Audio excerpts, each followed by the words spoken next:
भारत की समुद्री शक्ति को लेकर एक ऐतिहासिक फैसला हुआ है। जिस डील का इंतजार सालों से था, वो अब आखिरकार हरी झंडी पा चुका है। बात हो रही है रुपए 70,000 करोड़ की उस महासमरीन डील की, जिसने जर्मनी और भारत को फिर से एक नई रक्षा दोस्ती में बांध दिया है।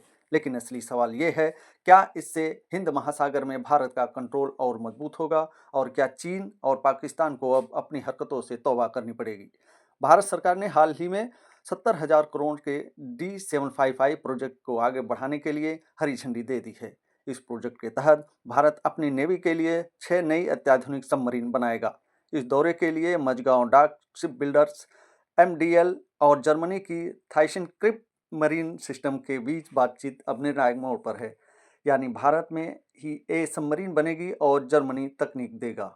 D755 प्रोजेक्ट की खास बात है यानी एयर इंडिपेंडेंट प्रोपल्शन सिस्टम। इसका मतलब है कि सबमरीन बिना सतह पर आए ज़्यादा समय तक पानी के नीचे रह सकती है और दुश्मन को भनक तक नहीं लगती।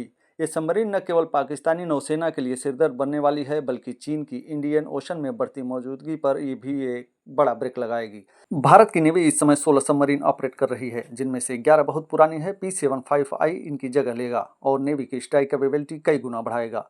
इस डील में आत्मनिर्भर भारत अभियान को भी बड़ा बूस्ट मिलेगा, क्योंकि मेक इन इंडिया के तहत ही निर्माण होगा। भारतीय इंजीनियर्स, भारतीय टेक्नोलॉजी और भारतीय श्रमिक इनमें हिस्सा लेंगे। इस प्रोजेक्ट की वजह से MDL के शेयर में लगभग 4% का उछाल देखा गया है, यानी देश की इकोनॉमी भी इससे जुड़ी है। अब कोई कहेगा कि डील तो हो गई, लेकिन डिलीवरी कब? तो बता दें कि ये ऐसे एडवांस सबमरीन को बनाना और टेस्ट करना 6-7 साल तक का समय लेता है। लेकिन भारत की योजना साफ है, 2030 तक हिंद महासागर को भारत का अखाड़ा बनना है, और इसी में ये डील मील का पत्थर है। तो क्या आप मानते हैं कि ये भारत की डिफेंस हिस्ट्री का सबसे बड़ा गेम चेंजर होगा? क्या आप चीन और पाकिस्तान को चिंता में डूब जाना चाहिए? नीचे कमेंट में लिखिए जय हिंद।